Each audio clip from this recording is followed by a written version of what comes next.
YouTube's darkest videos. Number 7. The following video contains scenes that may be upsetting or distressing. For some, topics include child. Viewer discretion is advised. It's December 4th, 2003. Oh! F it, bruh, boot up the golf breakdown RN, we got time. Hell no! I'm gonna go try to get them to stop doing that. A police officer walking in a local park in Arlington, Virginia, is approached by a concerned family, Virginia.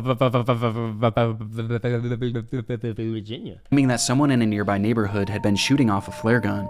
The officer could hear it too, and following the sound, he eventually found himself at the home of 56-year-old James Yu. The man lived alone in his half of this duplex, and was described by neighbors as a recluse known to exhibit unusual behavior.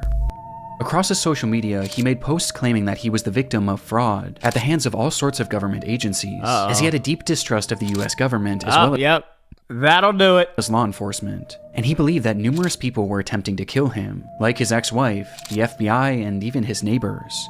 His posts seemed entirely nonsensical, and so did many of his actions.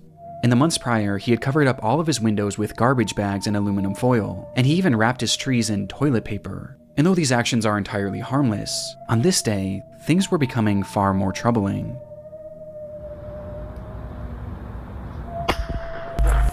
When police arrived at his home, Yu would be seen firing his flare gun out of his window and into the air, over and over again, and despite repeated attempts to get him to stop, Arlington County Police! Stop shooting the flares! Why does that sound like not real? to get him to Stop shooting the flares! stop, Arlington County Police! Stop shooting the flares! Mr. Yu! Mr. Yo?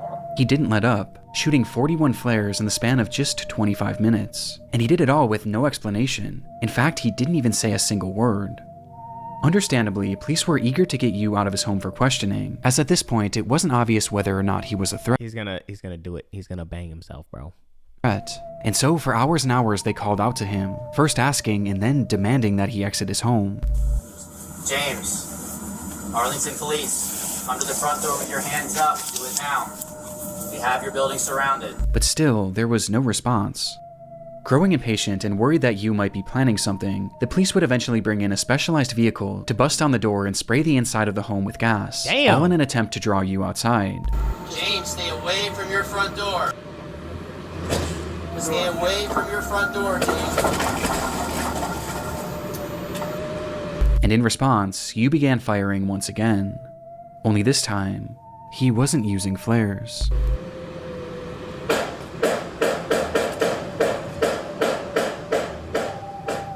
And instead, he was now yielding an actual gun. Thankfully, none of these shots connected, but with the situation becoming increasingly dangerous, the officers decided to fall back, as they carefully came up with a new plan for apprehending Yu, though whatever they had been planning would never come to fruition.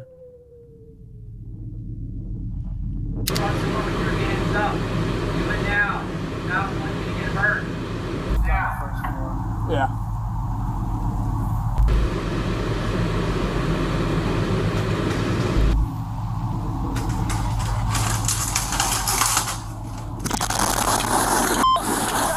Whoa!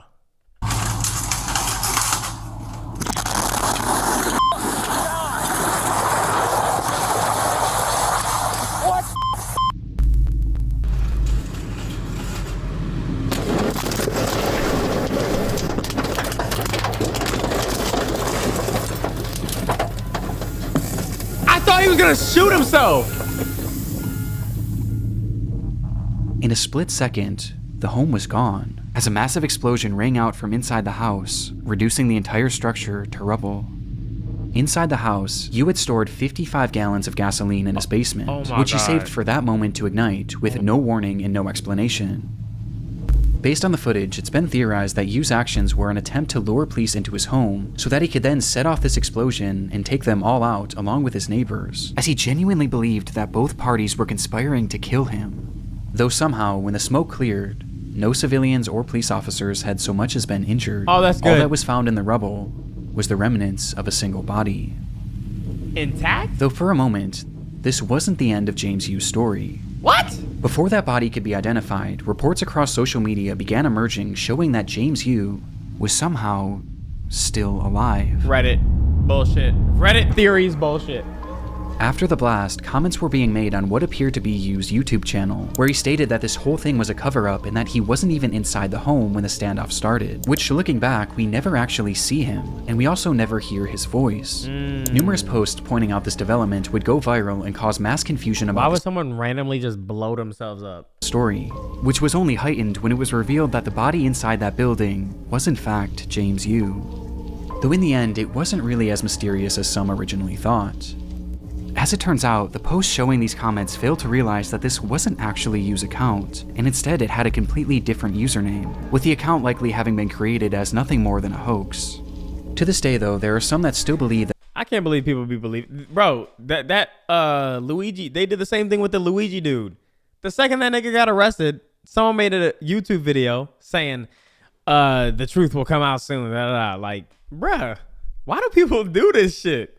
that this was all some sort of massive cover-up. But in reality, it just seems that this was the result of a man gripped by crippling paranoia and It's too much movies. People watch too much movies, man. loneliness, with it all coming to a head in what has gone on to become one of YouTube's darkest videos. He's back, baby. One of the creepiest creators on YouTube. Number, what was that? 7? What? The internet is a dark and disturbing frontier. It is. This year alone, countless people have fallen victim to high-profile data breaches, It raising is. serious concern about personal information security. Ticketmaster experienced a breach compromising over 560 million of their customer records. Wait, what? Wait, what? But most alarming of all, the National Public Data announced that they too had suffered a breach, where a staggering 2.9 billion records were leaked, potentially impacting every single American. And these leaks included critical personal information, such as full names, addresses, dates of birth, phone numbers, and even social security. This is a fucking ad, isn't it? Oh, you sick son of a bitch. Exposed.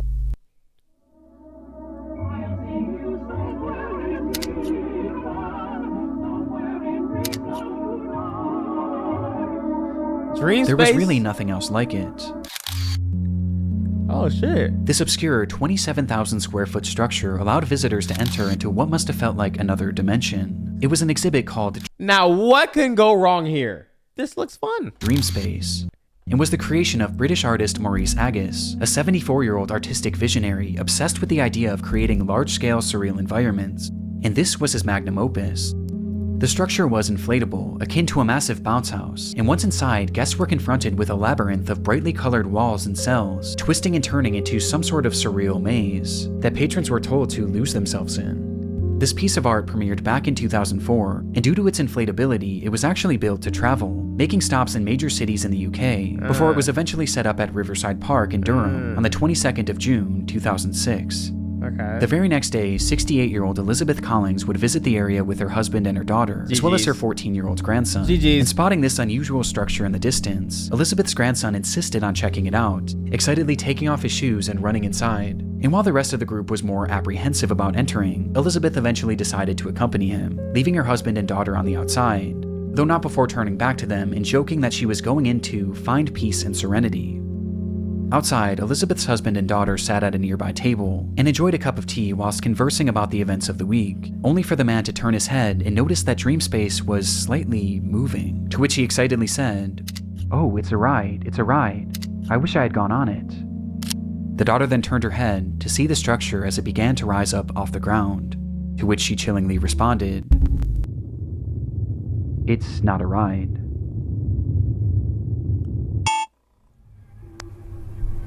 What?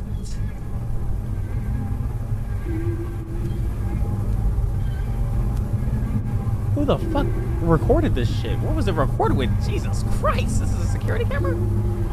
Oh my god.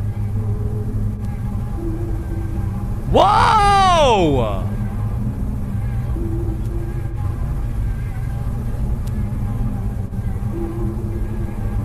That shit getting crazy. Oh my god. Oh wow. Oh wow. Oh my God, someone just fell out. I seen it. You saw that? Someone fell out. In that moment, Dreamspace had snapped from its moorings and was blown into the air by a massive gust of wind. Agus just so happened to be standing at the entrance as it began to shift, and noticing what was happening, he grabbed on as he desperately tried to hold down his entire life's work. Bro. Though clearly this was of no use. Come on, bro. And after being lifted in the air, his grip failed, sending him falling back to the ground below, where he lay staring up at his creation that was now flying 30 feet above him. 30 feet? How many people was in there? Oh, hell no, bro.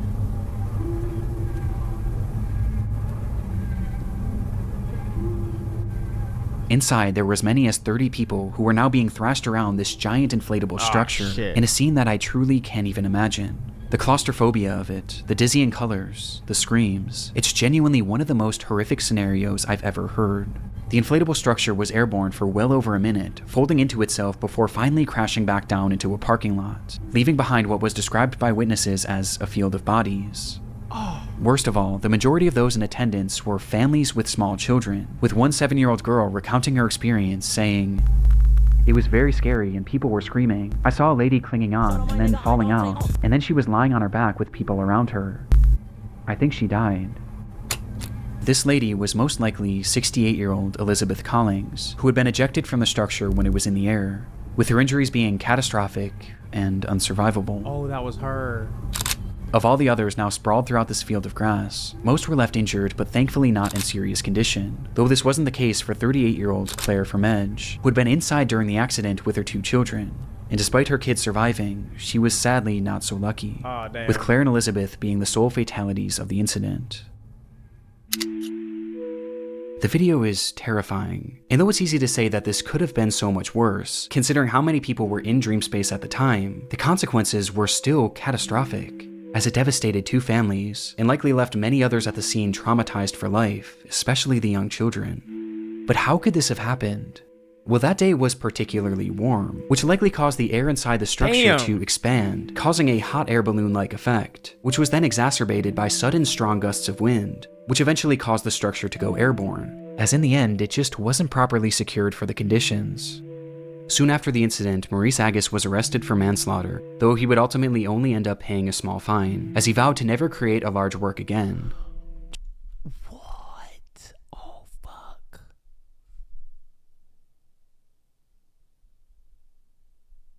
Just a few years later in 2009, Maurice Agus would pass away, with his legacy forever being defined by this devastating footage. Damn. He tried to help though. It's not like he meant to do that. Fuck. Oh shit. Happy birthday Chapter 3. to you. Happy birthday to you. The Elaine Happy birthday, Campione Serena. tape. On October 2nd, 2006, police entered the home of 31-year-old Elaine Campione, where inside they found the woman speaking incoherently. Next to her was a VHS camera, depicting a series of disturbing events that had transpired within the home over the previous months and days, with the footage eventually finding its way onto YouTube. Oh no. Hi, Serena. It's August 8th, 2006. Happy birthday to you. Happy birthday to you. The tape starts with Elaine pointing her new camera at her daughter Serena. It was her 3rd birthday, and to celebrate, Elaine had left a brand new bike in the living room. What is it? Aww.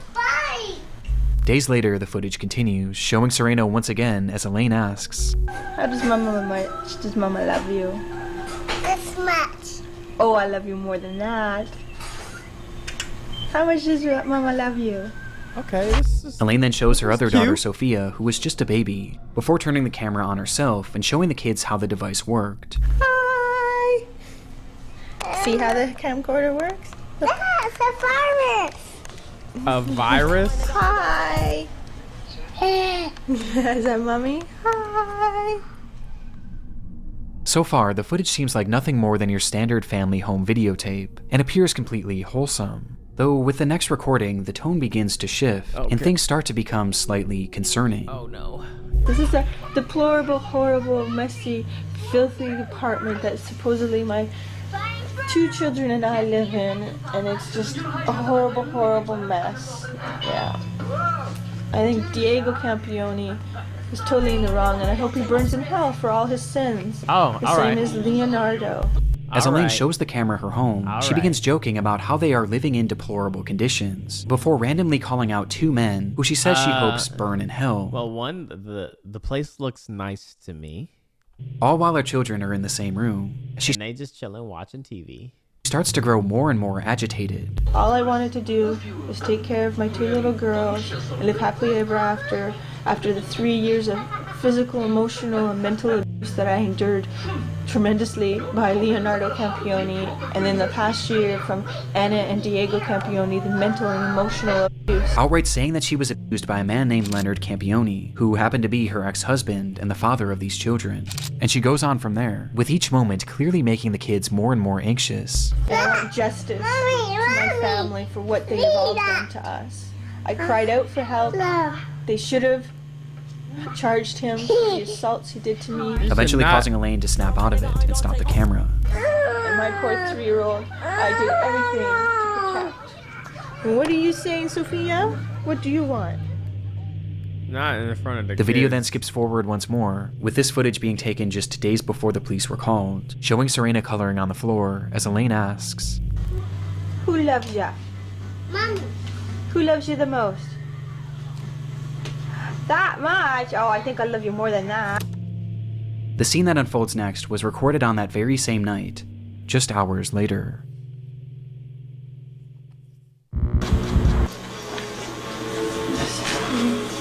Recording this because Leo and there, are you happy? Everything's gone.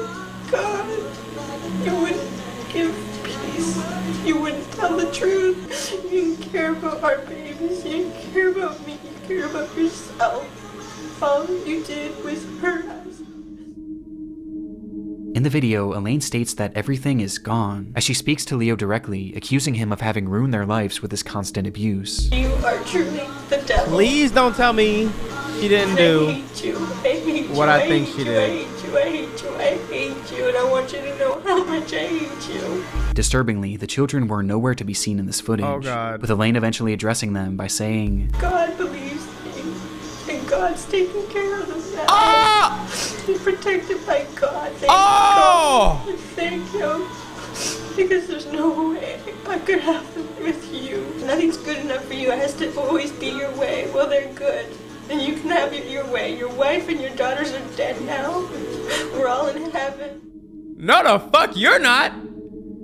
According to Elaine, not only were her children gone, but she was too. She stops the recording soon after. Despite saying this, the camera would actually start up one more time, where Elaine describes how she was still alive, despite having attempted to OD, which prompted her to call the police.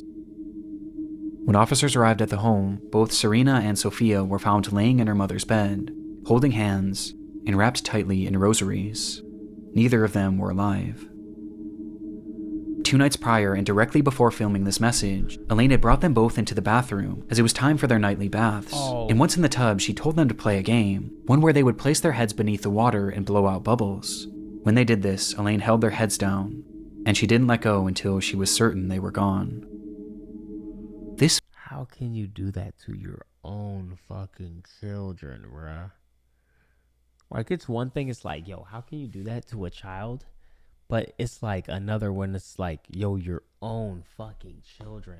footage is some of the most disturbing that I've ever seen, as we get a glimpse into Elaine's descent into madness in the moments directly before she stole her children's lives. But all of this leaves one obvious Bro, it's like, after having a kid, I don't understand how people are like abusive towards their kids or even talk crazy like that in front of their kids and just not even want to be there for them. But like, on top of that, to fucking want to kill them? Like, what? question.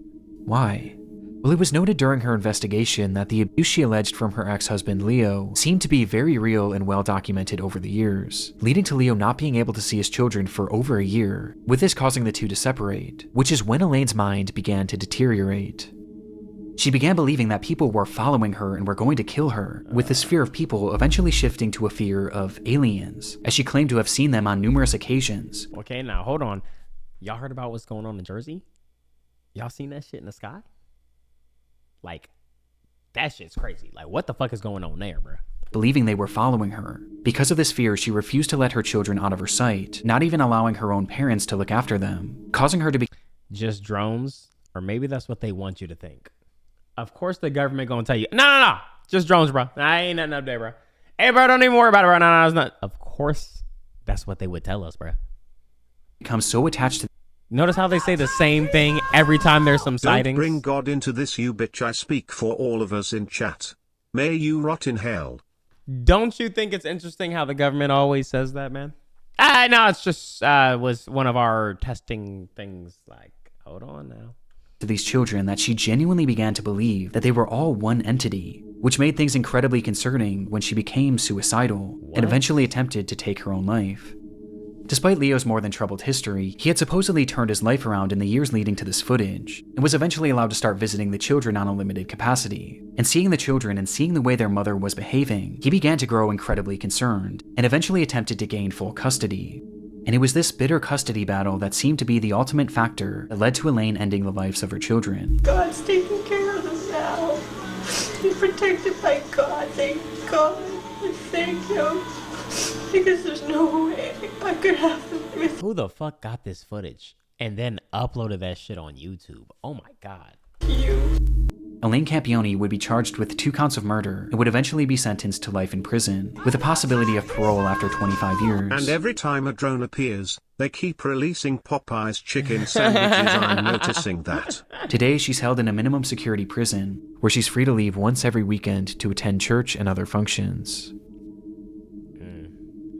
There's a lot more information on this case that I had to cut due to time constraints. I'll link some deep dive videos below for those wanting more context. Yeah, you know, just these short little videos is fine. I don't need to know all that shit. He having an episode again where the worker in that insane asylum. I don't need to know. I don't even want to know, bruh. Hell no. Chapter 4. Gavin Collins road rage. Oh shit. Oh, hey! On April 18th, 2010, a 39-year-old man named Gavin Collins was released from the HMP Ranby prison in the UK. His freedom would last less than 24 hours, as the very next day he suffered a severe mental breakdown, the result of which was captured partially across several video recordings that later appeared on YouTube. What? This is the story of his rampage. What?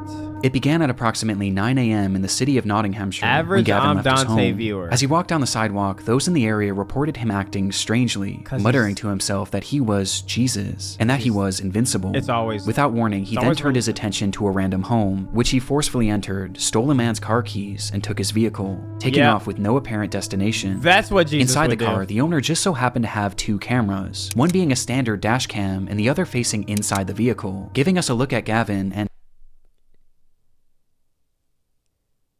Oh yeah, that nigga they did not need to let that nigga go.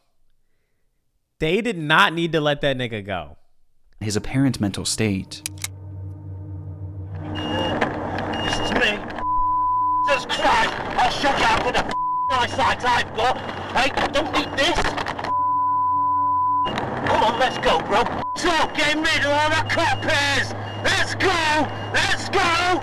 Just at a glance, it's obvious that Gavin is completely unhinged. For some reason, he was utterly filled with rage, ripping off the rearview mirror and yelling obscenities and incomprehensible threats at no one in particular. I'm enraged! I'm Jesus! I'm descendant of God! And you lock me up! Watch this! You And most concerning of all is the speed in which he's traveling, as he starts driving faster and faster, swerving in and out of cars as he passes through busy residential areas, as he reaches speeds that have been estimated to be anywhere from 85 miles an hour to well over 120. watch this now! I'm getting stronger and stronger! This nigga is zooming. By the second! Woo-hoo! Woo-hoo! But somehow, despite countless close calls, every time he avoids collision. At least for the time being. Uh-oh. Happiest man in Birmingham.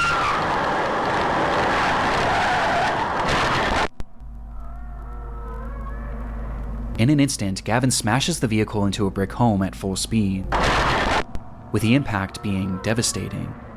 And yet somehow through the destruction, Gavin was not only still alive, but completely unharmed. And also completely unfazed. He pulled himself from the wreckage and immediately turned his attention to a woman driving nearby. And within moments, he had forced his way into the vehicle and was behind the wheel once again, continuing this deranged driving spree until once again he crashed. And much like the initial collision, he survived, walking away unscathed before turning his attention to another random home. Dude! In pursuit of stealing his third vehicle, he grabbed a nearby concrete slab and began to smash through the home's doors, bloodying his hand in the process, before eventually making entry. Inside were a mother and her 2 children, one of which was 5 years old, and the other wasn't even a year. Gavin approached the terrified family, yelling and demanding that the mother give up her car keys, telling her that he was Jesus and that, "Because I am Jesus, I will kill you if you don't give me the keys." And without hesitation, she did as he said. Gavin then went to each member of the family, and with his injured hand, he drew crosses on their forehead, out of his own blood, before taking off with his third stolen car.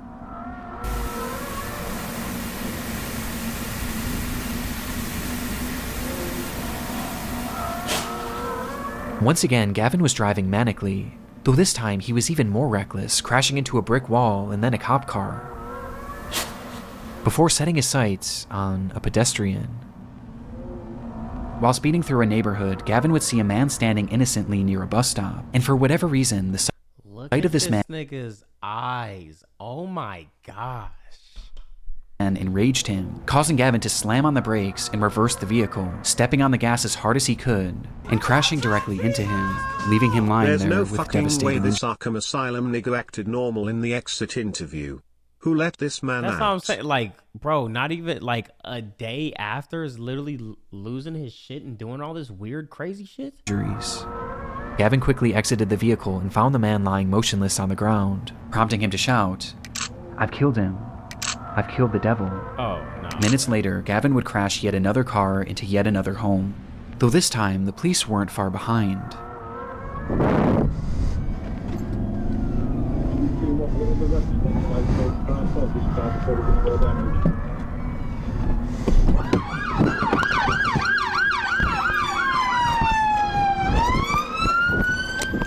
Nigga vlogging? Oh, it's the body cam. I was like, what the fuck? Get out of the car! This way. This I'll get him out. I'll get him out. Oh no! Get rid of that. Get rid of that. Do not move! Do not move! Get him up! Get him down! Finally bringing his Does this nigga got a cigarette? Do not move! Get him up! Get him out! Get him down! finally bringing his disturbed driving spree to an end.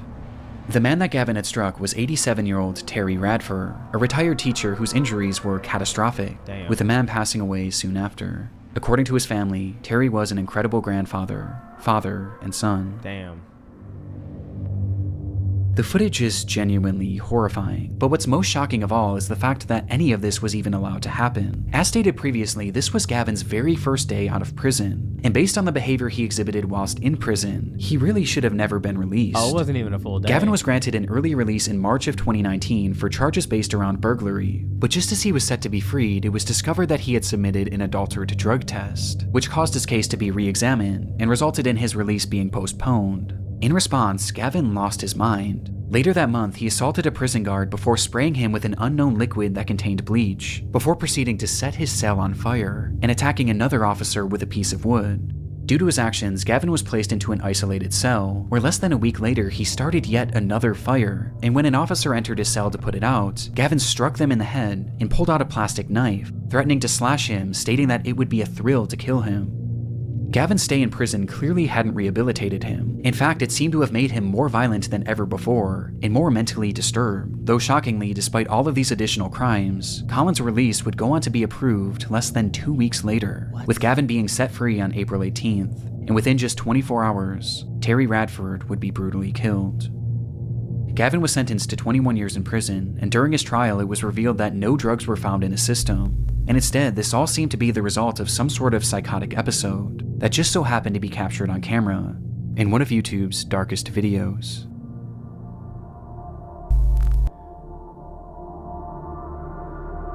This nigga was literally just tripping. He was just like tweaking. I ain't gonna lie, he probably fucked it up for a lot of people.